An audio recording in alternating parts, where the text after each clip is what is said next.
Bonjour à tous, on va démarrer. Gilles, je ne te souhaite pas la bienvenue parce que tu es ici chez toi, en fait. On a retrouvé dans les archives que tu enseignes à l'école polytechnique. J'ai un peu oublié le chemin pour venir. Avec tous les travaux, c'est pas très facile. Mais ça fait quoi? D'accord, mais il y a aussi peut-être l'épisode du confinement qui a fait que tu as donné tes derniers moments de cours à distance, je crois. À distance, oui. Écoute, je suis très heureux qu'on ait cette opportunité de t'entendre en présentiel. Et je suis content que tu reviennes dans un vrai séminaire en physique avec des gens en face de toi. Et ben moi aussi, je suis ravi. Dernier cours a été en distance, c'était en mars 2020. En mars 2020, oui. Oui. Il a fallu transformer de physique à distance. Premier amphi du cours de Phistat, le 17 mars 2020, donc premier jour du confinement. Donc je ne vous raconte pas la suite. Bon, heureusement qu'on revient à une sorte de normalité. Il y a encore quelques visages masqués, mais on est en train de... Oui, je reconnais les visages. Tu reconnais quand même les regards, d'accord. Tu as un logiciel intégré, c'est parfait. Alors, comment dire, vous savez que pendant qu'un autre de nos prestigieux collègues est en train de terminer son séminaire sur la seconde révolution quantique, ça semblait utile de revenir également aux fondamentaux. Ça n'a rien à voir, mais malgré tout, Gilles a accepté de relever le challenge, d'expliquer... Donc la préhistoire de la première. Sans forceps, la difficile essence de la mécanique quantique de Kirchhoff-Einstein. Merci d'avoir relevé ce challenge. On est impatient de t'entendre. Quand même un petit mot sur Gilles. Vous le connaissez tous, je crois. Il a été enseignant à l'école polytechnique de 92, je crois, jusqu'à 2020, du coup. 18 années, PCC, puis prof. En parallèle de ça, alors tu prépa à Saint-Louis, élève à Normal Cachan, Paris-Saclay maintenant, agrég de physique, thèse d'État, postdoc au Bell Labs. Et puis ensuite, tu as intégré cet énorme laboratoire qui est le laboratoire de physique des solides, où tu as fait toute une carrière. En parallèle de ça, tu as donc enseigné, rédigé des articles, créé, piloté, dirigé le GDR de physique quantique mésoscopique. Ces activités de recherche... Elles sont assez nombreuses, mais je crois que ce n'est pas une insulte de dire que j'ai été théoricien surtout, avec un lien très fort avec des expérimentateurs dans tous les domaines que tu as pu explorer. Il y a eu des dénominateurs communs. Le mot quantique revient souvent, mésoscopique. Donc il n'est pas surprenant en fait que tu sois attelé à ce challenge d'exposer ça, la difficile essence de la mécanique quantique. J'ai entendu dire que très souvent tes expériences numériques alimentaient, et c'est heureux, ton enseignement auprès des élèves, l'effet Hall quantique, ce genre de choses. Peut-être que c'était dans les deux sens d'ailleurs que les choses s'alimentaient. Peut-être un mot encore pour dire que tes travaux t'ont valu la médaille de bronze du CNRS, 2 fois un prix de l'Académie des sciences, dont le Grand Prix Servant, excusez du peu, c'était en 2017 je crois. Très bien, tu as bien souviens de ça. Médaille de bronze, je l'ai dit, je crois. Merci d'avoir accepté notre invitation. C'est vraiment un plaisir de t'entendre. Ça fait un bout de temps qu'on voulait t'accueillir et on a tenu absolument à reprendre d'abord les séminaires en présentiel pour pouvoir t'entendre en physique. Et tu nous fais le plaisir aussi de le donner en français, donc c'est un sujet compliqué. On sera très heureux de pouvoir suivre tous les détails du cheminement de la pensée. Merci d'avoir accepté cette invitation. Je vais te passer la parole tout de suite, Gilles. Bon, merci pour l'invitation.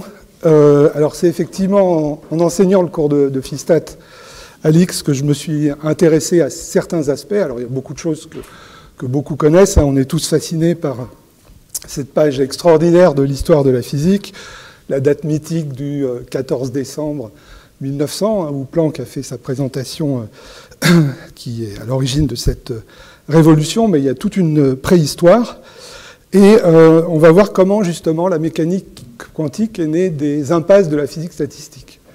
Alors je vois qu'il y a des élèves ici, certains ont déjà peut-être commencé le cours de physique statistique il y a 3 semaines, d'autres peut-être pas, je ne sais pas si vous êtes en première année ou pas, donc je vais essayer de parler d'éléments de physique statistique, en particulier du corps noir, même si vous n'êtes pas tout à fait familier avec, vous avez certainement déjà entendu parler du corps noir en prépa, qui est vraiment la base des questionnements à l'origine de la mécanique quantique. On dit parfois que la mécanique quantique aurait pu naître à partir d'un autre problème, par exemple la spectroscopie atomique. On verra que ça aurait pu être aussi long, ça aurait pu prendre aussi beaucoup de temps. Alors, ce qui m'avait aussi un peu motivé au départ, c'est beaucoup de citations erronées dans la littérature. Et les citations erronées, avec Internet, ça se développe.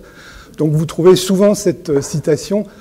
En 1892, Lord Kelvin écrit « La physique est définitivement constituée dans ses concepts fondamentaux. Tout ce qu'elle peut désormais apporter, c'est la détermination précise de quelques décimales supplémentaires. Il y a bien deux petits problèmes, celui du résultat négatif de l'expérience de Michelson et celui du corps noir, mais ils seront rapidement résolus et n'altèrent en rien notre confiance. » Autrement dit, on prend Kelvin pour un imbécile. Alors, il y a même des textes où on met Lord Kelvin écrit fièrement. Donc tout ça, c'est absolument faux. En fait, vous allez voir que effectivement, Kelvin avait identifié les deux problèmes, mais de façon extrêmement subtile. Je dirais, on pourrait comparer en 1900 à Hilbert qui avait identifié les 23 problèmes de mathématiques. Lui, il avait identifié les deux problèmes de physique. Alors déjà, en 1892, Kelvin n'a jamais cité le corps noir comme étant un problème, parce que le corps noir n'était pas encore un problème. Donc je ne sais pas d'où ça sort, mais cette citation est souvent reproduite. Par ailleurs, on dit que le travail de Planck était motivé par la résolution de la divergence ultraviolette aux hautes fréquences. C'est faux, le mot divergence ultraviolette qui insiste sur ce problème a été écrit une dizaine d'années après la contribution de Planck, et en fait, concrètement, il s'agissait pour Planck de comprendre le comportement à basse fréquence et pas à haute fréquence.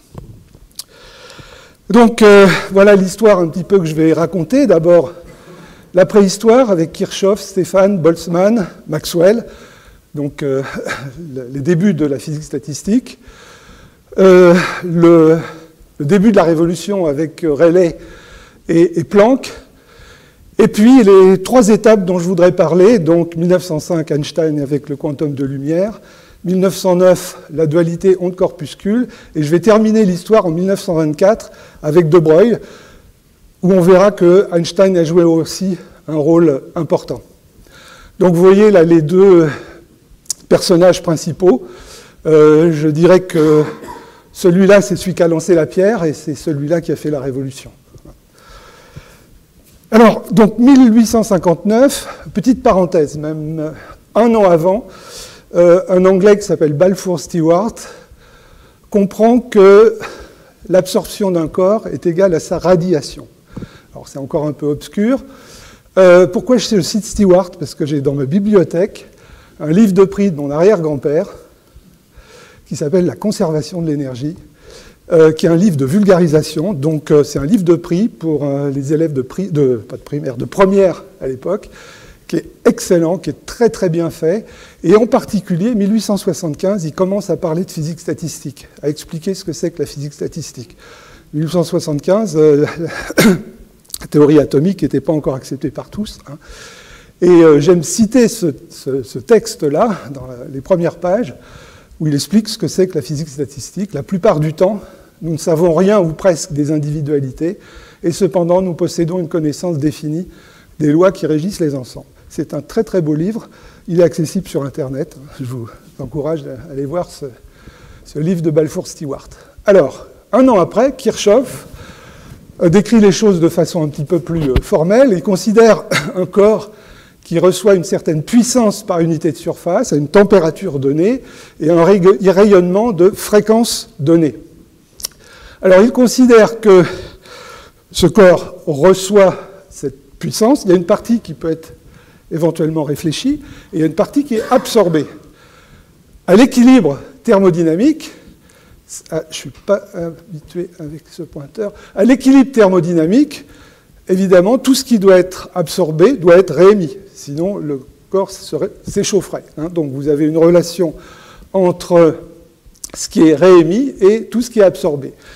Et Kirchhoff essaye de séparer les propriétés propres au corps, au solide, des propriétés du rayonnement lui-même.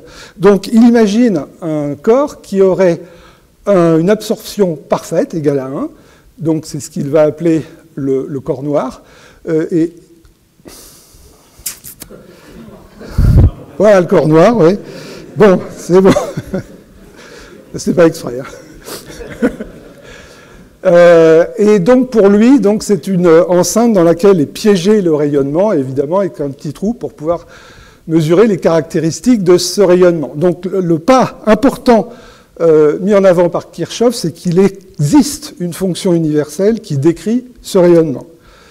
Alors, je ne vais pas parler de cette fonction, là j'ai un petit transparent pour vous expliquer de quelle quantité on va parler précisément, c'est la densité d'énergie et non pas la puissance. Alors entre les deux, la puissance c'est une énergie divisée par un temps, c'est par unité de surface, la densité c'est par unité de volume, donc entre les deux il y a une vitesse, c'est la vitesse de la lumière, et un facteur géométrique, ça dérivé très facilement d'une description, d'une théorie cinétique.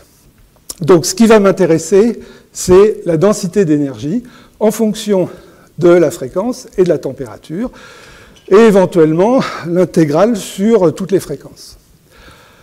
Alors Planck a dit beaucoup plus tard qu'il est aussi difficile de bien poser un problème que de le résoudre. Et effectivement, Kirchhoff, en 1859, a très bien posé le problème. Il y a une fonction universelle, maintenant il faut la trouver, et c'est Planck qui a résolu le problème. Alors, 20 ans plus tard, Joseph Stefan montre expérimentalement que l'intégrale varie comme la puissance quatrième de la température. Incidemment, en mesurant la lumière qui vient du Soleil, ça permet de remonter à la température de surface du Soleil. C'est la première estimation de la température de surface du Soleil. Et on a eu une démonstration théorique par Boltzmann. Alors cette démonstration théorique, elle est purement classique, pas de problème. C'est l'application du second principe plus la pression de radiation de Maxwell, qui venait d'être proposée par Maxwell, qui disait que dans un milieu où les ondes se propagent, il y a une pression dans la direction normale aux ondes, et qui est numériquement égale à précisément l'énergie par unité de volume. Alors c'était un argument unidimensionnel. Boltzmann fait la moyenne angulaire, il y a un facteur 3, et en quelques lignes, que je ne détaille pas ici, vous écrivez que l'entropie est une différentielle totale, et ces deux équations vous amènent à la loi maintenant donc de Stefan Boltzmann. Maintenant la question c'est la répartition spectrale. Alors le premier, donc vous voyez déjà 40 ans plus tard, le premier à s'intéresser vraiment à la distribution spectrale, c'est Wien, en deux étapes. La première, ce qu'on appelle la loi du déplacement de Wien, où il montre que cette fonction doit être une fonction universelle du rapport nu sur T. Alors ça, c'est fait de façon aussi classique. Il regarde un corps noir en expansion et il rajoute l'effet Doppler là-dedans. Et c'est relativement simple aussi à faire. Alors il y a un facteur, une loi de puissance devant, ce qui fait qu'effectivement, si vous intégrez ça, vous trouvez la loi en T4. Mais donc une fonction universelle qui reste à trouver, mais de nu sur la température. Un petit peu plus tard, 3 ans plus tard, Wien, c'était un théoricien, un expérimentateur. Donc il avait fait lui-même les manips. Et il trouvait que, bon, vous avez nu3, le préfacteur. Je l'écris ici sous une forme qui... Il n'a pas écrit sous cette forme-là, mais c'est une forme qui nous sera familière un petit peu plus tard. Et il montre que cette décroissance doit être exponentielle. Et ça marche très bien. Alors, en fait, ce qu'on appelle la loi de Wien, qui va jouer un rôle très important après, elle ne posait pas tellement de problèmes aux gens à ce moment-là. Pourquoi? Parce qu'on connaissait la répartition des vitesses de Maxwell avec le facteur exponentiel, exponentiel moins V2 sur T. Et puis, il y avait des arguments pour dire que bon, la vitesse était reliée à la fréquence, donc exponentielle moins nu carré sur T. Mais Wien avait dit que comme c'était une fonction de nu sur T, ce n'était pas possible. Donc, il a essayé exponentielle moins nu sur T, et ça marchait très bien. Donc, il n'y a pas eu de questions qui attendaient une solution, comme on l'a dit dans la citation de Kelvin. Ça marchait. Donc, elle était bien acceptée, elle fitait parfaitement les données à haute fréquence, et donc, comme je l'ai dit, la compréhension du rayonnement du corps noir, ce n'était pas un problème de longue date, ça marchait très bien. Et pour cette loi du déplacement, il a eu le prix Nobel un petit peu plus tard. En fait, les premières déviations ont été observées en 1900 et à basse fréquence, puisqu'encore une fois, j'ai dit que cette loi marchait très bien à haute fréquence. Donc c'est là que Planck va jouer un rôle important. Alors Planck, on va dire, il est tombé dans la marmite quand il était petit. Il a été élevé par Kirchhoff et Helmholtz, dont il n'avait pas forcément une bonne opinion. Il était enthousiasmé par contre par les lectures de Clausius. Il a fait sa thèse sur le second principe, la notion d'entropie. Bon, il n'a pas enthousiasmé les foules à ce moment-là. Il réalise que l'effet de sa thèse sur les physiciens de l'époque est complètement nul. Kirchhoff n'aime pas trop l'entropie, Helmholtz ne l'a pas lu et Clausius ne lui répond pas. Donc voilà. Alors pour la suite, il est important de réaliser que Planck, c'était quelqu'un de très conservateur, à la fois sur le plan social, je dirais, et sur le plan scientifique. En particulier, il pensait que les femmes n'avaient pas à être éduquées, sauf exception. Alors il y a eu une exception notable, c'est que Lise Meitner a été l'élève de Planck et il l'a encouragé pendant toute sa carrière. Mais voilà, on va voir que c'est quelqu'un qui avait du mal à s'habituer au changement. Alors, encore donc la filiation, je dirais, symbolique. Il occupe le poste de Kirchhoff, au décès de Kirchhoff, le poste donc à Berlin. Alors, on n'en est pas encore au problème du corps noir, enfin au problème de la quantification. Planck commence à s'intéresser à des arguments dimensionnels. Alors, je vais vous montrer un argument dimensionnel qui n'est pas celui qu'il a écrit. Je l'écris sous une forme plus moderne et plus simple.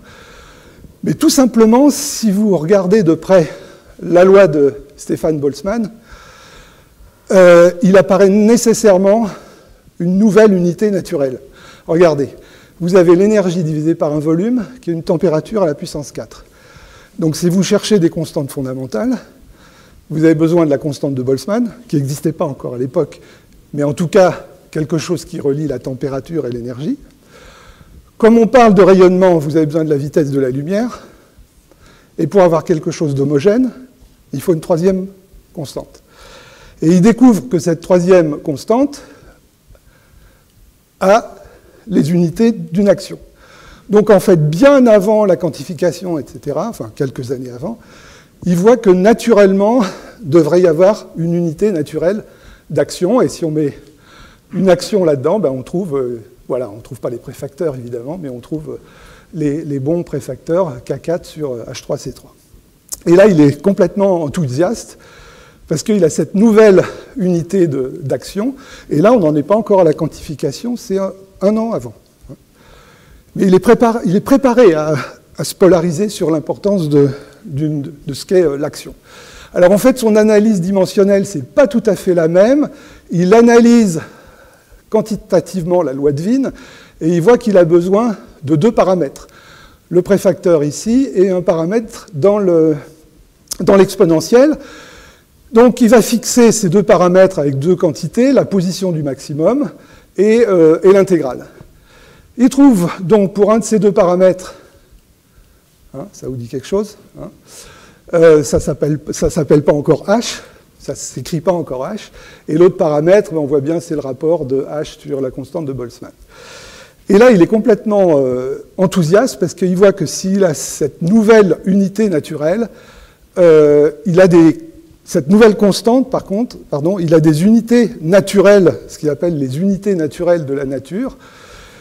Et donc, il constate qu'avec, alors je l'écris sous une forme plus moderne, avec la constante de Planck, la constante de gravitation et la vitesse de la lumière, on peut construire des unités donc naturelles, dont il dit qu'elles gardent nécessairement leur signification pour tous les temps, toutes les civilisations, même extraterrestres et non humaines, et peuvent donc être désignées comme unités naturelles. Alors je ne sais pas vous, mais moi je croyais que ces unités de Planck, c'était venu bien après la quantification et les débuts de la mécanique quantique. En fait, c'est venu avant. Il avait déjà ça en tête, avant la constante de Planck. Alors il y a quelqu'un qui avait pensé avant lui, en fait. 20 ans avant, M. George Stoney, qui est un physico-chimiste, avait aussi trouvé des unités naturelles de la nature. Alors comment? Lui était physico-chimiste, il s'intéressait à l'électrolyse. Et ce qu'il remarquait, c'est qu'en fait, l'électrolyse correspond à la rupture de liaison chimique, à des transferts de charge. On connaissait le transfert de charge 96 500 coulombs par seconde, etc., la constante de Faraday. On avait un peu une idée du nombre d'Avogadro, nombre de Loschmidt à l'époque, et donc il a déterminé une unité élémentaire d'électricité, 96 500 divisé par le nombre d'Avogadro, et il trouve une charge qui est l'ordre, alors c'est pas 1,6 10 puissance moins 19, mais il trouve quelque chose de l'ordre de 10 moins 20. Cette charge élémentaire, il l'appelle l'électron, qui sera découvert par J.J. Thomson 20 ans plus tard, mais qui a déjà un nom. Et si vous regardez la combinaison que vous pouvez faire avec, cette fois-ci, la charge de l'électron, vous voyez que c'est, alors ce que j'appelle E2, c'est E2 sur 4 pi epsilon 0. Ces unités, cette racine ici, a les dimensions d'une longueur, ici d'une masse, et ici d'un temps. Donc évidemment, ces unités, ce sont les mêmes que celles-là. Pourquoi? Parce que ici, vous avez E2, et ici, vous avez H, et on sait qu'entre E2 et H, il y a une relation sans dimension, que E2 sur 4 pi epsilon H bar C, c'est la constante de structure fine, qui sera introduite beaucoup plus tard en physique atomique par Sommerfeld. Mais nous, là, on comprend que finalement, parler de E2 ou parler de H bar, finalement, c'est la même chose. Donc, enfin, c'est la même chose. Donc, évidemment, ces longueurs, masses et temps de Stoney sont reliées aux quantités de Planck. Il y a seulement une racine de alpha 1 sur 137. Voilà, une petite parenthèse historique. Pourquoi Planck n'a pas utilisé E2 alors que c'était connu?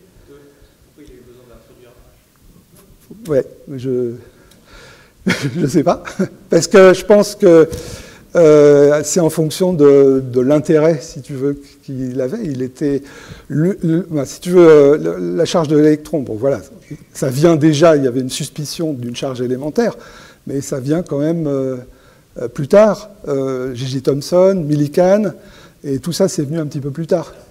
Donc, et puis lui, il était en gros, depuis Wien, il était à fond dans l'analyse de la loi de Wien. Alors, on arrive en 1900. Donc là, on va décrire ce qui se passe de façon séquentielle, avril, juin, octobre et décembre. Alors, on commence par avril, ce fameux discours de Kelvin, donc, qui a été retranscrit. Et Kelvin donc, parle de deux nuages, où il dit que la beauté de la théorie dynamique qui décrit la chaleur et la lumière est obscurcie par deux nuages. Le premier, trait à la théorie ondulatoire qui a été fondée par Fresnel et Young, et c'est la question du mouvement de la Terre dans l'éther, puisque théorie ondulatoire, il fallait un milieu matériel pour que la lumière se propage, et l'expérience de Michelson montre que la Terre elle est immobile dans ce milieu matériel. Donc il identifie ce premier problème, et le deuxième problème, alors vous voyez dans la littérature partout que Kelvin a parlé de Michelson et du corps noir. Il n'a pas parlé du tout du corps noir, il a parlé d'un autre problème qui est relié, qui est peut-être moins sexy, mais tout aussi intéressant, qui est la capacité thermique des gaz diatomiques. C'était un problème déjà depuis quelques années, c'est qu'il n'était pas possible de concilier la physique statistique classique, donc Maxwell-Boltzmann, qui conduisait à l'équipartition de l'énergie, avec ce qui était observé pour la chaleur spécifique des gaz.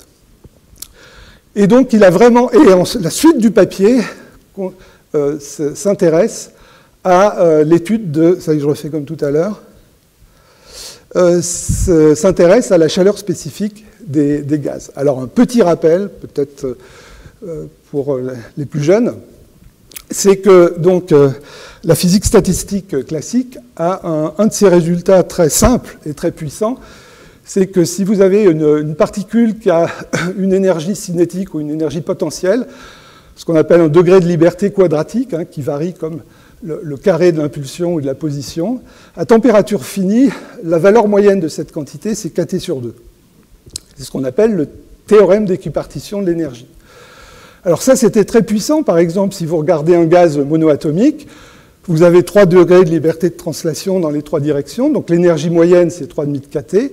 Donc la chaleur spécifique, on dit maintenant capacité thermique, qui est la dérivée de l'énergie par rapport à la température, multipliée par le nombre d'Avogadro. Nk, c'est la constante des gaz parfaits. Et donc, C égale 3,5 de R, c'est parfait. Le problème venait des molécules diatomiques. Pour une molécule diatomique, vous avez les degrés de liberté de vibration. Donc, une vibration, vous avez un degré de liberté cinétique et un degré de liberté potentielle. Et donc, 2 degrés de liberté, kT. La rotation, vous avez 2 angles de l'air. Donc, 2 fois kT sur 2. Donc, au total, 7,5 de kT. Et en fait, expérimentalement, ce qu'on observait depuis longtemps, c'était 5,5. Donc voilà, ça c'était quand même un problème basique et simple, bien posé, mais qu'on n'arrivait pas à résoudre. Alors dans son papier Kelvin, donc le papier sur les 2 nuages, la suite, il s'intéresse beaucoup à l'analyse des chaleurs spécifiques. Et évidemment, on s'attend que plus vous avez une molécule compliquée, plus il y a de degrés de liberté, donc plus la chaleur spécifique devrait être importante, et ce n'est pas le cas. Comme si des degrés de liberté étaient gelés, ce qu'on appelle maintenant des degrés de liberté gelés. Donc il voit qu'à chaque fois, la chaleur spécifique est toujours plus petite que le comptage des degrés de liberté. Alors ça, c'est une chose, donc il a identifié non pas le problème du corps noir, comme je l'ai dit, mais le problème des molécules diatomiques.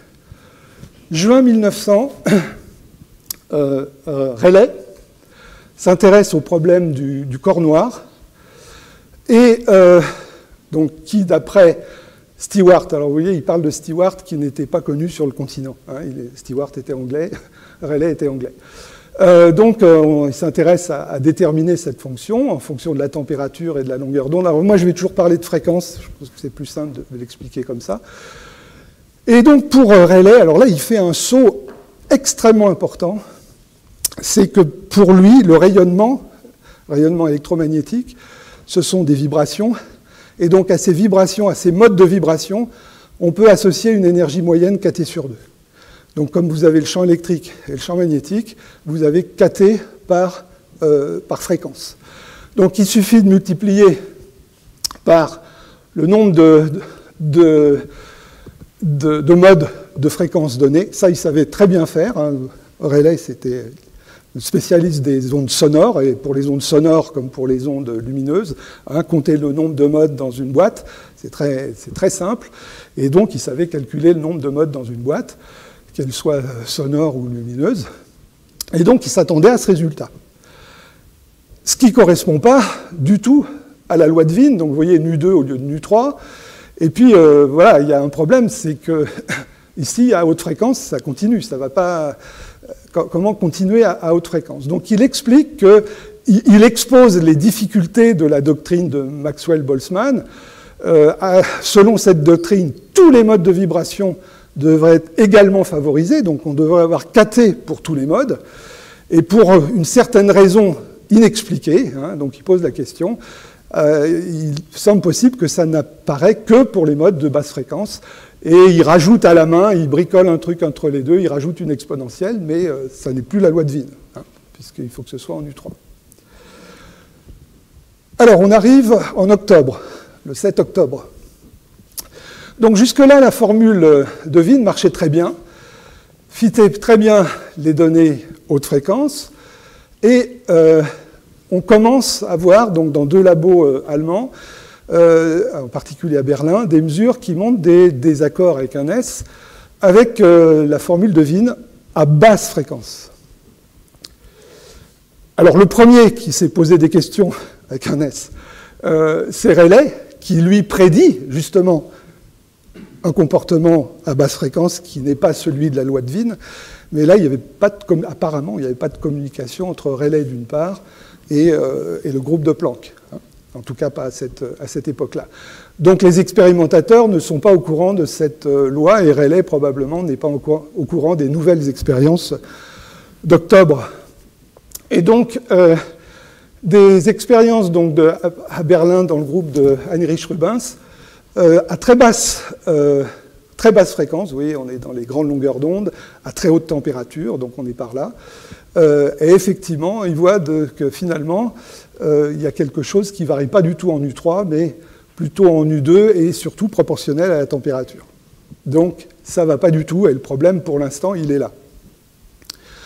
Donc, ce fameux 7 octobre, les Rubens, Dinch et les Planck, les deux scientifiques passent l'après-midi agréablement à parler des expériences, et on dit que Planck s'enferme pendant une semaine. Et donc, le 19 octobre, il présente une nouvelle formule à la Société de physique de Berlin qui extrapole entre les deux comportements. Alors là, je l'ai écrit sous sa forme finale. Lui, il l'avait écrit sous la forme en fonction de la longueur d'onde, mais voilà, elle est là. Vous avez ce dénominateur qui est nouveau, là. Et ça marche bien.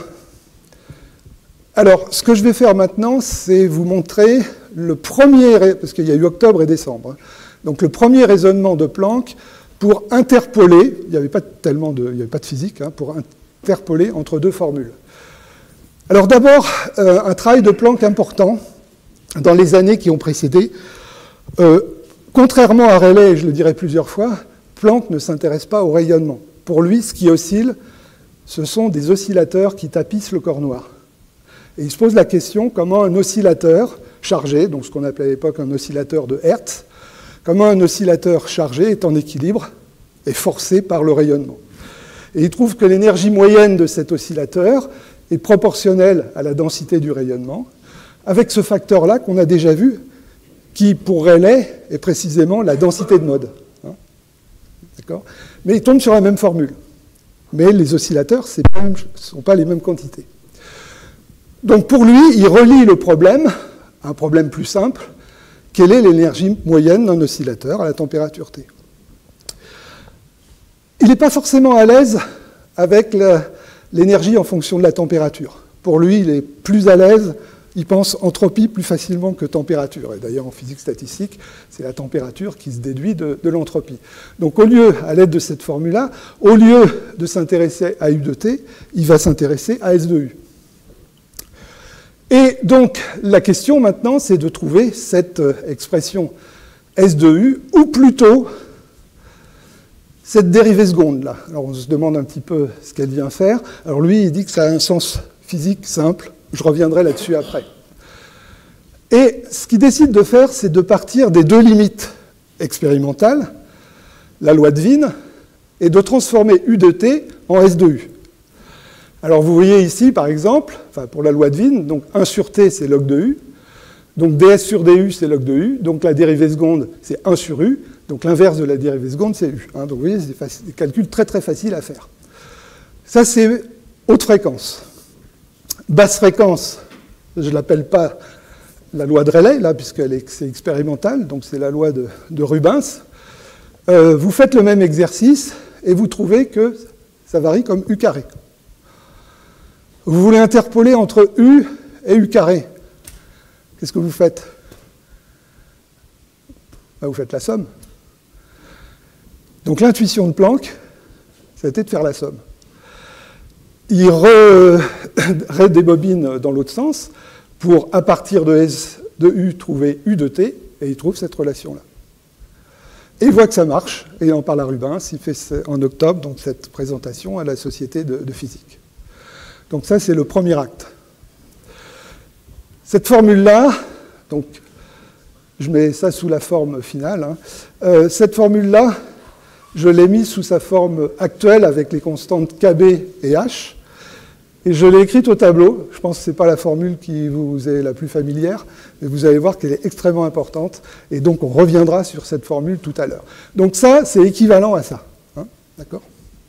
Alors la deuxième étape, là, est beaucoup plus physique et beaucoup plus dramatique pour Planck, c'est qu'il veut faire de la physique statistique de ces oscillateurs. Alors si vous voulez faire la physique statistique, la première chose à faire, c'est de calculer l'entropie en fonction de l'énergie. Hein.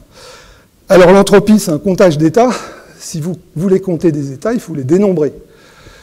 Comme l'énergie est continue, ce n'est pas facile de dénombrer les états. C'est un problème auquel Boltzmann avait déjà à faire face, et il avait supposé, enfin, comme artifice de calcul, il avait discrétisé l'énergie. Mais comme il s'intéressait à des quantités classiques, ça ne lui posait pas de problème d'amener cette discrétisation jusqu'à 0. Pour Planck, ce n'était pas pareil.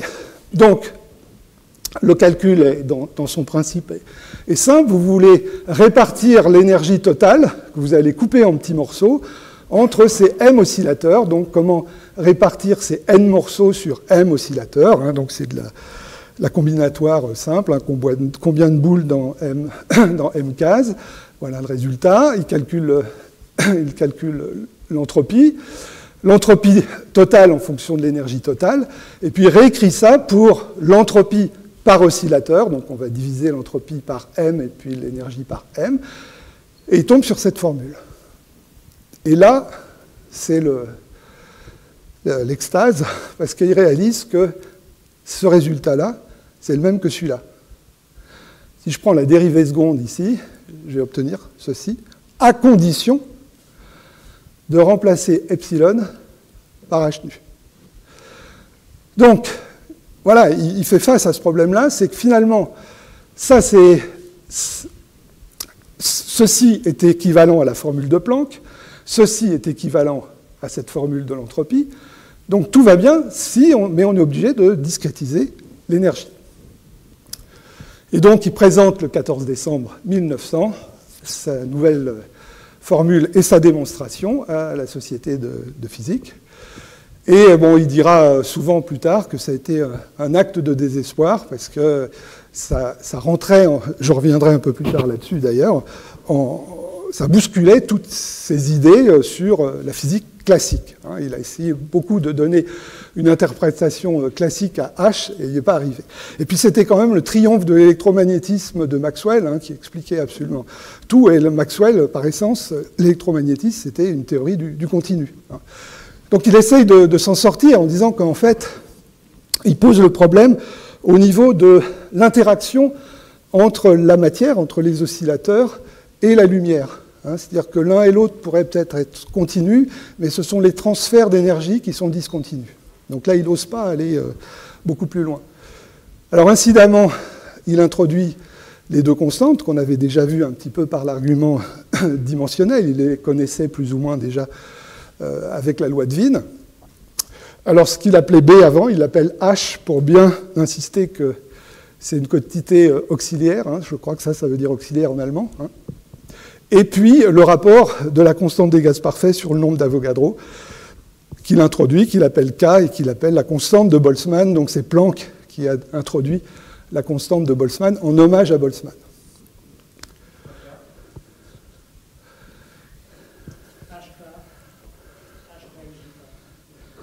Non, j'aime bien ce genre de questions anecdotiques, et là je ne suis pas sûr de trouver la réponse. J'ai une liste de toutes les constantes, mais... La constante en allemand, c'est Constant, c'est un cas. Oui, peut-être, oui. Oui. Comme le R des gaz parfaits, c'est un rapport. R pour rapport, c'est Clapeyron qui a... Donc, tu vois, des fois... Ouais. Bon, alors...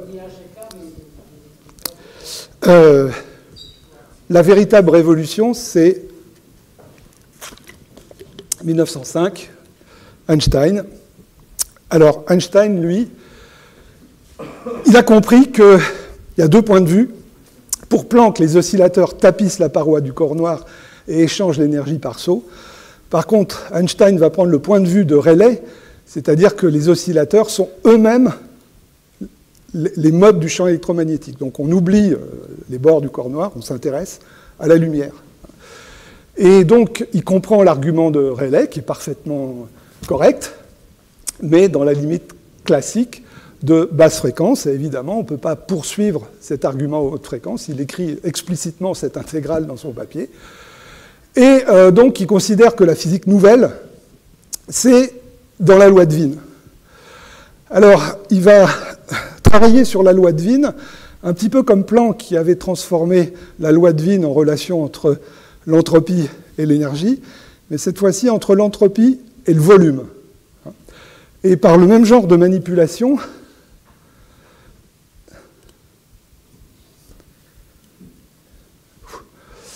par le même genre de manipulation, il trouve que l'entropie varie comme le log du volume. Et ça, en fait, on connaît, c'est de la physique classique. Pour un gaz de particules classiques, l'entropie varie comme le log du volume, sa cure tétrode. Alors, et ça correspond à des particules indépendantes, puisque l'entropie, c'est la dérivée du nombre de configurations. Vous prenez une particule unique, le nombre de configurations est proportionnel au volume. Vous en prenez n, c'est le volume à la puissance n. Donc le log, c'est n log de v. Donc ce n log de v, il le compare au E, qui est l'énergie totale, log de v. Et donc, il dit que cette énergie, en fait, c'est n fois une énergie élémentaire. Alors, ce n'est pas les notations d'Einstein, mais c'est n fois la constante de Planck fois nu. Donc, il décrit ce fluide dans le domaine de Wien comme un ensemble de particules indépendantes qu'il appelle les quantas de lumière, et tire la conclusion, dans la limite de la loi de Wien, un rayonnement électromagnétique se comporte au sens thermodynamique comme s'il était constitué de quantas d'énergie indépendants les uns des autres, de grandeur h nu.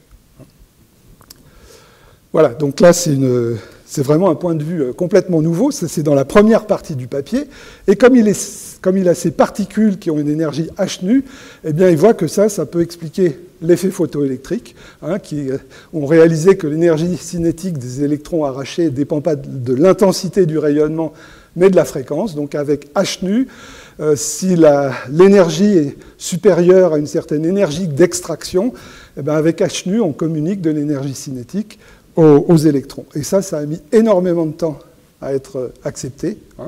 Millikan explique qu'il a passé 10 ans avant de se rendre à l'évidence. Et finalement, il aura fallu 1921 ou 22, je crois, pour que Einstein ait le prix Nobel pour l'effet photoélectrique. Donc c'est des idées qui ont mis énormément de temps à passer, qui nous paraissent simples maintenant, peut-être. Mais voilà, alors je continue avec Einstein, qui continue à s'intéresser à des vibrations, mais cette fois-ci, la chaleur spécifique des solides. Alors on connaît depuis le début du 19e la loi de Dulong et Petit, élève à l'école polytechnique, qui ont montré que dans tous les solides, la capacité thermique, la chaleur spécifique, est de l'ordre de 3 R. Alors ça, on comprend bien avec le théorème d'équipartition de l'énergie, puisque si on considère qu'on a des petits oscillateurs, que la chaleur spécifique est liée à ces oscillations atomiques, eh bien pour chaque oscillateur, on a kT, 3 kT pour 3 directions de l'espace, et pour une mole, on a 3 R. Donc tout va bien, simplement il y avait des déviations qu'on commençait à observer à basse température, et Einstein s'est attelé, donc, je dirais, à ce troisième problème où va intervenir la mécanique quantique, le corps noir, l'effet photoélectrique, et pour la première fois dans les solides. Alors pourquoi je parle de cet article ? Parce que je trouve qu'il est écrit d'une façon absolument extraordinaire, et je voudrais vous montrer les étapes du raisonnement d'Einstein. Donc effectivement, on explique avec l'équipartition de l'énergie.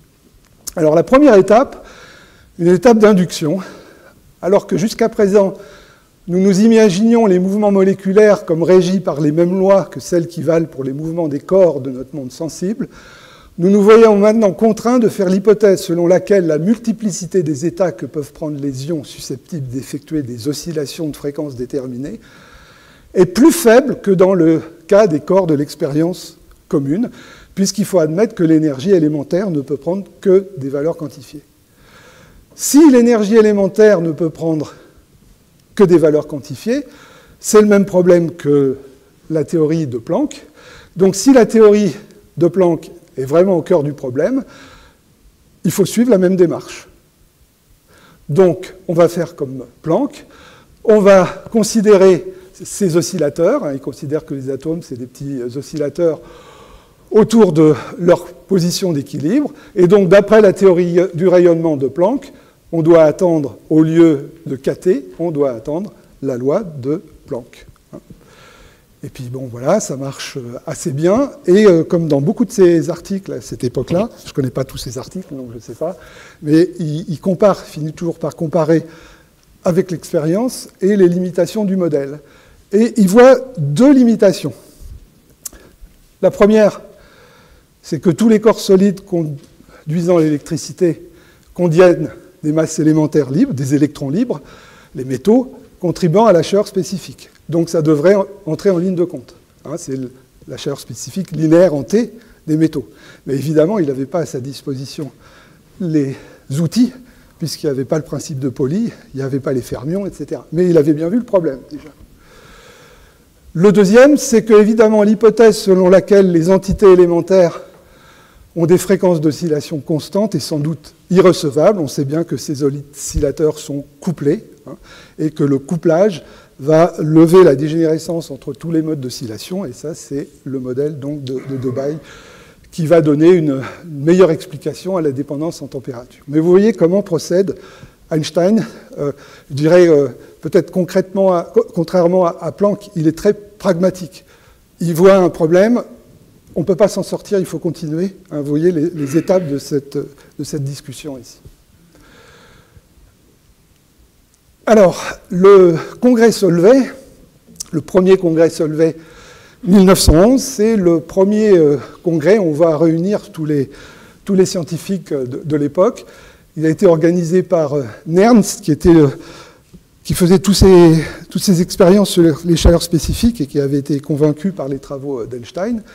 Et le problème est centré sur la théorie du rayonnement et les quanta. Mais je voudrais vous montrer à travers quelques citations à quel point on avait du mal à avancer. Je vais vous montrer Donc vous voyez que les questions étaient autour de la chaleur spécifique, théorème d'équipartition de l'énergie et le rayonnement noir. Donc il y avait d'une part le corps noir et d'autre part les molécules diatomiques.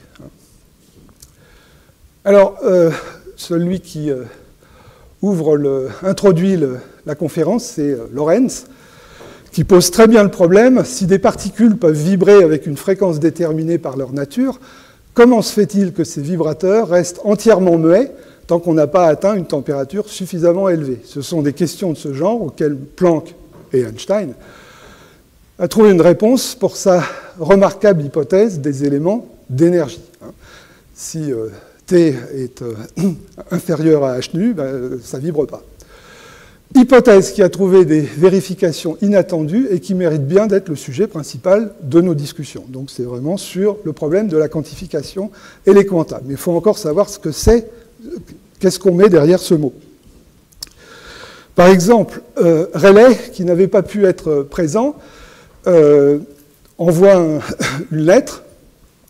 Il dit « Je ne vois naturellement aucun inconvénient à ce qu'on cherche à suivre les conséquences de la théorie des éléments d'énergie qui a déjà conduit à des conséquences intéressantes, mais il m'est difficile de la considérer comme une image de la réalité. » Donc voilà, ça marche, c'est un artifice, mais nous ferons bien, je pense, de porter notre attention sur la molécule gazeuse diatomique. Donc vous voyez, autant d'importance sur la molécule diatomique que sur le corps noir. Sous l'action des collisions, cette molécule acquiert facilement et rapidement un mouvement de rotation. Pourquoi n'entre-t-elle pas aussi en vibration le long de la ligne? Parce que ça, on avait compris depuis un moment que le problème, c'était lié à la vibration. D'abord, la rotation, c'est beaucoup plus facile. Les énergies caractéristiques sont beaucoup plus basses. Donc, pour la rotation, une description classique, sauf à très basse température, ça marchait bien. Si je la comprends bien, la réponse de Planck est qu'en raison de la rigidité du lien qui unit les atomes, la quantité d'énergie qui devrait être acquise à chaque collision tombe en dessous du minimum possible, du quantum, et que par conséquent, rien n'est absorbé. Raisonnement qui me semble réellement paradoxal. Donc on est en 1911 et on n'y croit pas encore.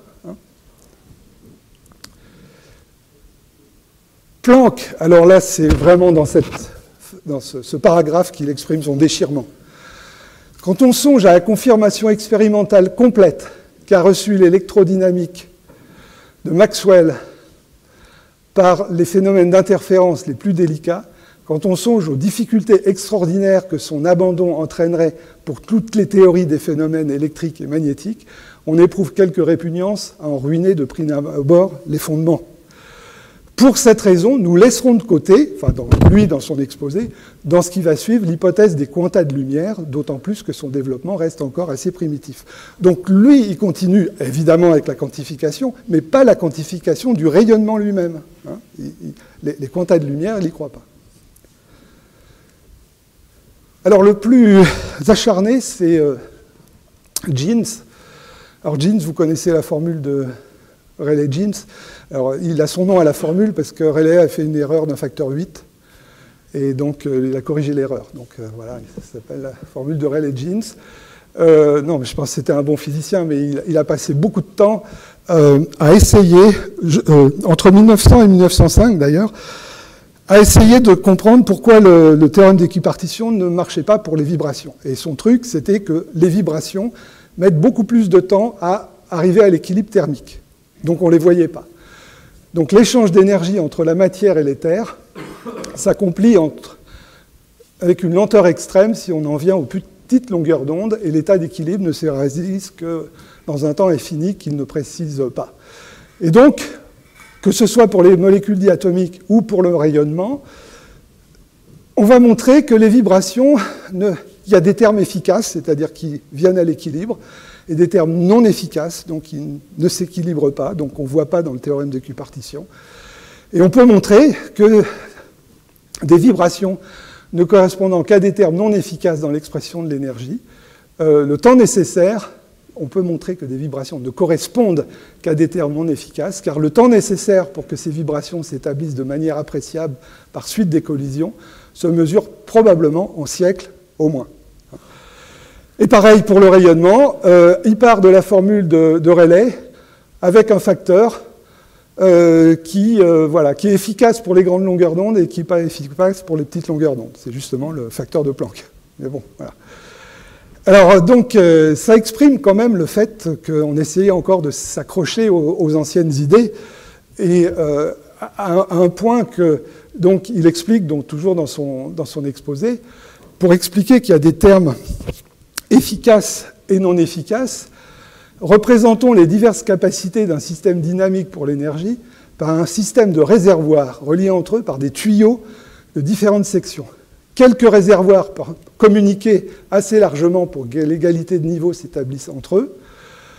À ces réservoirs correspondent des termes efficaces. D'autres peuvent communiquer par des tubes capillaires, donc ils ne communiquent pas, et ils correspondent aux coordonnées non efficaces. Alors la réponse de Poincaré est cinglante. En fait, Poincaré est arrivé, paraît-il, à Bruxelles, pas du tout convaincu par les quantas, et il est reparti complètement convaincu, et c'est un de ceux qui ont vraiment poussé ensuite toutes les idées d'Einstein. Et alors là, voilà, il est clair qu'en donnant des dimensions convenables aux tuyaux de communication entre ces réservoirs et des valeurs convenables aux fuites, M. Jeans pourra rendre compte de n'importe quelle constatation expérimentale, mais ce n'est pas là le rôle des théories physiques. Elles ne doivent pas introduire autant de constantes arbitraires qu'il y a de problèmes à expliquer. Alors, en fait, le congrès Solvay, ça va être un peu la fin de l'ancienne physique, hein, la fin de l'ancien monde. Et à partir de 1911, les choses vont un petit peu s'accélérer. Alors, à quel moment on parle de catastrophe ultraviolette? C'est Ehrenfest qui, dans un papier un petit peu de revue, montre que finalement l'hypothèse des quantas, c'est la seule solution pour résoudre le problème de ce qu'on appelle maintenant la catastrophe ultraviolette. Mais vous voyez que historiquement, c'était pas ressenti comme une catastrophe, puisque la loi de Wien marchait bien et on ne cherchait pas forcément à l'expliquer.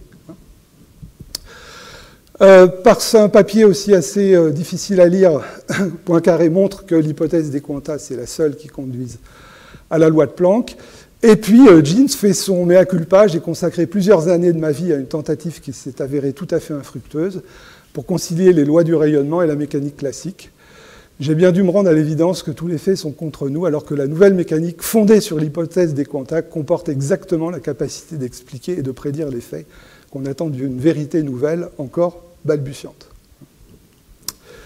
Alors, je vais revenir un tout petit peu en arrière pour parler de la dualité onde-corpuscule. Et je vais revenir, en fait, à la première intuition de Planck. Alors Einstein s'intéressait beaucoup aux fluctuations de l'énergie. Alors les fluctuations de l'énergie, je vous rappelle que c'est proportionnel à la chaleur spécifique. Et puis c'est donné par cette relation-là, la dérivée seconde de l'entropie. Et la dérivée seconde de l'entropie, on l'a vu tout à l'heure, hein, c'est la formule de Planck. Donc je vous rappelle ce que Planck a fait. Il a rajouté Wien plus Rayleigh, et puis à partir de S de U, il a trouvé U de T. Et bien finalement, Einstein va refaire le même argument à l'envers. Il part maintenant de la formule de Planck bien établie, et il calcule les fluctuations d'énergie. C'est aussi un calcul facile à faire. Et il trouve que les fluctuations de l'énergie contiennent deux termes. Un terme linéaire, et il interprète ce terme linéaire comme la caractéristique de particules, parce que ça, ce sont des fluctuations poissoniennes. Hein, les fluctuations relatives sont 1 sur racine de U. Donc c'est ce qu'on attend pour un processus poissonien, un ensemble de séquences, une séquence de processus indépendants. Donc ça correspond à des particules. Et puis le deuxième terme, ça c'est quelque chose qu'on connaît bien pour les ondes, qu'on connaissait depuis Rayleigh, c'est que si vous additionnez des ondes dans une boîte, vous les faites interférer avec des phases et des amplitudes aléatoires, vous trouvez ce qu'on appelle la loi de Rayleigh, hein, c'est que les fluctuations relatives de l'énergie sont d'ordre 1. Donc ça, c'est pas nouveau, ça c'est le caractère particule, les quantas de lumière. Et donc, si vous voulez, cette description concilie les deux aspects, et il en déduit les caractéristiques qui, toutes deux, doivent être attribuées au rayonnement conformément à la formule de Planck, ne doivent pas être considérées comme incompatibles. Et il conclut « J'avais déjà tenté de montrer qu'il fallait renoncer au fondement actuel de notre théorie du rayonnement.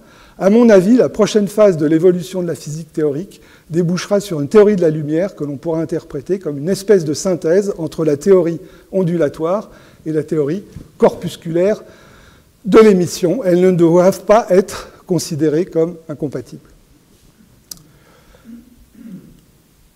Et je vais aller maintenant de 1909 à 1924. Qu'est-ce qui se passe en 1924 ? Einstein reçoit une lettre de Bose, qui a trouvé une méthode pour retrouver la loi de Planck comme un gaz à partir de la statistique d'un gaz de photons, qu'on n'appelle pas encore les photons. Il envoie ce papier à Einstein, et Einstein donc fait publier le papier, et il se pose la même question non plus pour des photons, mais pour des particules matérielles. Et il trouve donc, généralise la relation de Bose avec un potentiel chimique, puisque ces particules sont matérielles et sont en nombre fixé, vous avez besoin d'un potentiel chimique, et il en déduit donc la loi de Bose-Einstein. Et à partir de ça, il se dit ça ressemble beaucoup à la loi de Planck. Donc, ce que j'ai fait pour montrer que la lumière, c'était aussi des particules, je fais la même chose ici. À partir de cette relation, les fluctuations de nombre de particules contiennent deux termes. Donc, le premier, c'est des particules, c'est normal, hein, on parle de matière, là, de statistiques de particules massives. Et j'ai un deuxième terme, c'est-à-dire que ces particules massives, elles ont aussi un caractère ondulatoire. 1924. 1924, donc la matière, c'est aussi des ondes. Alors, 1924, voilà, c'est pas fini. Donc, il dit que cette loi de rayonnement est strictement analogue à celle du rayonnement de Planck. C'est dans un des deux papiers où il parle de la théorie de Bose-Einstein et la condensation de Bose. Et il dit donc que la valeur moyenne du carré des fluctuations relatives du nombre de molécules se présente comme la somme de deux termes. On n'aurait que le premier si les molécules étaient indépendantes les unes des autres, mais il y a un caractère interférence pour des particules massives. Ce deuxième terme correspond aux fluctuations dues aux interférences dans le cas du rayonnement de Planck avec lequel il fait l'analogie. Donc on peut interpréter ce deuxième terme comme un terme dû aux fluctuations d'un processus de rayonnement associé au gaz. Et à la fin de ce papier, je me propose d'approfondir un peu cette interprétation, car je crois qu'il y a là plus qu'une simple analogie, dans une publication tout à fait remarquable, M. de Broglie a montré comment on peut associer un champ d'onde à une particule matérielle ou à un système de particules matérielles. Donc en fait, le fait que Einstein ait abouti un petit peu à la même conclusion que le jeune de Broglie, qui n'avait pas la réputation d'Einstein, je pense que ça a beaucoup accéléré cette idée de dualité corpuscule-onde. Et donc, vous voyez, thèse de Broglie, décembre 1924, papier, décembre 1924. Et il a tout de suite compris, Einstein, que de Broglie avait soulevé un coin du grand voile. Voilà, donc, j'en suis où, là? Ouais. Une dizaine de minutes encore, ça va? Ouais. Donc, alors je ne vais pas vous parler de la condensation de Bose-Einstein, mais donc, où il a fallu attendre 70 ans pour qu'elle contienne une part de vérité. Je reviens un peu sur ce papier d'Einstein, encore un papier où, à la fin du papier, il pose les bonnes questions. Il réalise que, donc pour lui, en 1924, il n'y a qu'un seul type de particules. Hein, un seul type, donc là, c'est le gaz parfait à basse température. Et il pense toujours aux métaux, aux électrons. Est-ce que ça peut s'appliquer pour les électrons? Et il trouve que c'est pas mal parce que la chaleur spécifique est toute petite. Bon, je ne vais pas revenir dans les détails de la théorie. Ça correspond aux atomes qui sont pas condensés à basse température. Et donc c'est une chaleur spécifique, je ne sais plus, en 5,5, qui finalement n'a rien à voir avec celle des métaux. Mais il remarque qu'elle est beaucoup plus petite que si les électrons étaient des particules classiques. Donc il est content avec ça. Par contre, ce qu'il ne comprend pas vraiment, c'est que la formule de Drude explique que la conductivité est élevée comme si tous les électrons participaient. Donc il y a un problème entre la conductivité électrique, tout se passe comme si on avait beaucoup de particules, et la chaleur spécifique, où ça se passe comme si on n'en avait pas beaucoup. Alors évidemment, il n'a pas les moyens de répondre à la question, puisqu'il faut attendre 1925 pour le principe d'exclusion de Pauli, puis le papier de Fermi, puisque cette règle de Pauli s'est révélée fructueuse dans l'interprétation des phénomènes atomiques, spectroscopiques, nous voulons voir si elle ne peut pas être aussi utile dans le problème de la quantification des gaz idéaux. Donc il refait la même chose qu'Einstein, avec la contrainte qu'on ne peut pas mettre deux électrons dans le même état. Et donc il écrit un papier. Voilà, donc ce papier-là, c'était atomique idéal, et celui-là, c'est idéal atomique. Hein, vous voyez, c'est le même titre. Et alors évidemment, ce papier-là va avoir plus d'impact à court terme, puisque ça va être toute la physique électronique qui va se développer, alors que pour la condensation de Bose, il faudra attendre un petit peu plus de temps. Mais il a fallu encore attendre certainement quelques mois pour... Bon, ça y est, on avait les deux statistiques, mais pour remettre toutes les choses en place. Voilà, alors je me suis arrêté à 1924. Oui. Ça donne pas le delta n carré pour Pauli? C'est en n plus n carré? Non, alors c'est plus compliqué, parce que là, il y a un potentiel chimique, il faut prendre tout ça en compte. Si je le fais bêtement, il y aurait un signe moins, mais il n'y a pas de signe moins dans les fluctuations. Alors, je me suis arrêté à 1924 pour les contributions d'Einstein, qui ont envoyé une sorte de continuité depuis Planck, et puis la dualité onde-corpuscule, puis la dualité corpuscule-onde, et puis après c'est de Broglie, Schrödinger l'année d'après, et puis bon, voilà, ça c'est la deuxième partie. Alors je voudrais dire, j'ai un transparent sur Bohr, puisque effectivement on aurait pu se dire, l'histoire aurait pu commencer avec les atomes, et pas avec le corps noir, avec la spectroscopie. Alors quand même, je voudrais dire à quel point Bohr s'est inspiré des travaux de Planck et d'Einstein pour avancer. Et on a un intérêt, c'est que dans son papier, qui n'est pas très facile à lire, les choses ne sont pas aussi simples. Je quantifie les niveaux d'énergie, et puis le rayonnement, c'est la différence entre deux niveaux d'énergie. Il a mis beaucoup de temps pour arriver là, et il l'explique dans le début de son papier. Et le début de son papier, en fait, c'est partir donc, de la physique classique, l'énergie, la force. Donc l'énergie, c'est soit moins 1,5 de mv2, soit E2 sur 2r. Et puis, donc, Ça, c'est l'énergie classique. Elle est fixée par rien du tout. Hein, voilà, c'est un continuum. Alors, il réalise d'abord, et Sommerfeld l'avait fait 1 an avant lui, que si on veut donner une taille aux atomes, on va avoir besoin de l'action. Comme on a dans la loi de Stéphane, hein, si on fait l'argument très simple, je veux donner une taille aux atomes. J'ai la charge, j'ai la masse, mais si je veux une taille, il faut la constante de Planck, h/2 sur ME2. Hein, d'accord ? Donc évidemment, le problème doit faire intervenir la constante de Planck. Et Planck relie une énergie à une fréquence, donc il va essayer de faire pareil. Et donc, il écrit la fréquence de rotation de l'électron autour du noyau, qui n'est pas la fréquence du rayonnement, c'est la fréquence de rotation.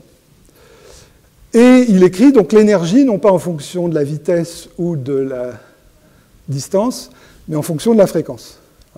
Alors ça, vous connaissez très bien cette relation. Ça s'appelle la 3e loi de Kepler. D'accord, hein, puisque l'énergie, c'est en 1 sur R. Donc le cube de la distance varie comme la période au carré. Donc ça, c'est la loi de Kepler. Donc maintenant, il faut mettre de la physique quantique. Et donc, il faut quelque part écrire que c'est h fois une fréquence. Il ne s'intéresse pas du tout à la spectroscopie à ce moment-là. Il s'intéresse à la stabilité de l'atome. Donc, il ne s'intéresse pas au rayonnement émis par l'atome. Donc, la fréquence, c'est la fréquence de rotation. Donc, il va écrire que E, c'est h fois la fréquence. Et puis, en fait, comme cette énergie, c'est l'énergie de formation de l'atome, donc c'est l'énergie entre l'énergie à l'infini et l'énergie sur son orbite, il ne sait pas s'il doit prendre quelle fréquence il doit mettre. Il va prendre une fréquence moyenne entre la trajectoire et à l'infini. Donc il va mettre f sur 2. Il explique au début, il dit je mets f sur 2. Et puis on va mettre n comme Planck. Et il écrit ça. Et il voit que ça lui donne cette relation-là. Et là, il commence à... Bon, il connaissait Balmer, etc. Hein, et donc, il commence à regarder la valeur numérique de cette relation-là. Il fait le lien avec le Rydberg. Et puis, progressivement, il s'aperçoit que cette fréquence, en fait, ce n'est pas la fréquence du rayonnement. Mais une fois qu'il a obtenu cette relation-là, il continue. Et là, il voit que, en fait, la fréquence du rayonnement, c'est la différence entre deux énergies. Mais vous voyez que tout ça a mis beaucoup de temps aussi. Et ça a été... très piloté par le travail de Planck et Einstein. Alors, ça aurait peut-être...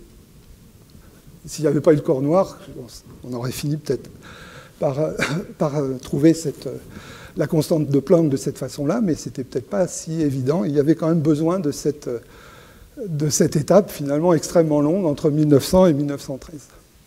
Voilà, donc, ça c'est mon transparent de presque conclusion. Vous voyez que la naissance a été difficile. Et Planck disait vers la fin de sa vie, une innovation scientifique importante ferait rarement son chemin en gagnant progressivement et en convertissant ses adversaires. Ce qui se passe, c'est que ses opposants s'étiennent progressivement et que la génération croissante se familiarise avec les idées nouvelles depuis le début. Et c'est un peu vraiment lui ce qui lui est arrivé. Alors, je n'ai pas tout à fait fini, encore 5 minutes. Je voudrais revenir sur les citations, parce que ça m'a quand même assez troublé, et je voudrais vous montrer les citations correctes, et je pense qu'il faut quand même... C'est peut-être anecdotique, mais on voit tellement d'erreurs sur Internet que, bon, il ne faut quand même pas laisser passer tout ça. Donc, la phrase de Kelvin, on a vu que ça n'avait pas de sens, c'est pas du tout ce qu'il a écrit. Alors, il a peut-être parlé du corps noir, et que ça n'a pas été écrit. Hein. Ça, c'est le seul écrit qu'on ait de cette période-là. Mais c'est certainement pas son état d'esprit de dire que ça sera rapidement résolu. Une autre phrase qu'on voit souvent, c'est qu'il n'y a rien à découvrir en physique. Tout ce qui reste à faire, c'est des mesures de plus en plus précises. Alors, cette phrase, ou ce mélange des deux phrases, c'est souvent aussi attribué à Michelson.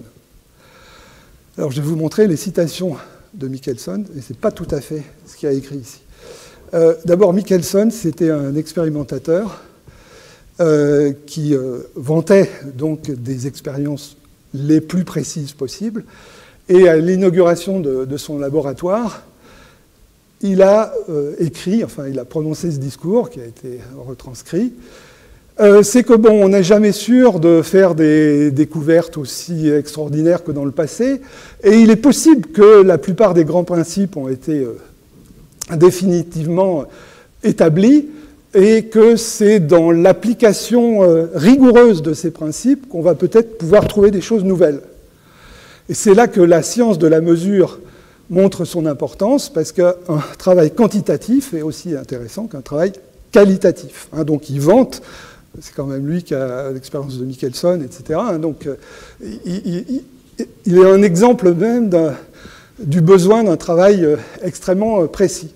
Et puis, alors il cite, alors là il y a tout un débat, savoir qui est ce physicien, avait remarqué que finalement le futur des sciences sera dans les prochaines décimales. Mais c'est surtout pas de dire, c'est un détail, le reste c'est plus que de chercher des nouvelles décimales. C'est là que se trouve le futur. Et là aussi, donc ça c'est l'introduction de son livre sur les ondes, sur l'utilisation d'un raffinement extrême, eh bien c'est dans cette direction que les futures découvertes se produiront. Et il cite dans cette même introduction, et il cite Le Verrier, qui a découvert Neptune grâce aux petites perturbations dues à Uranus, et il cite Rayleigh, qui a découvert l'argon en mesurant de l'air. Il avait vu qu'il y avait quelque chose qui n'avait pas tout à fait, et qu'il y avait autre chose que de l'oxygène et de l'azote. Voilà donc les citations correctes. Alors, probablement, le physicien éminent, c'est Maxwell. Et Maxwell va dans le même sens. Voilà, il dit, voilà, bon, on pense que bon, tout est à peu près fini et que la prochaine occupation des hommes de science sera de chercher dans les prochaines décimales. D'accord, mais là, il y a un mais.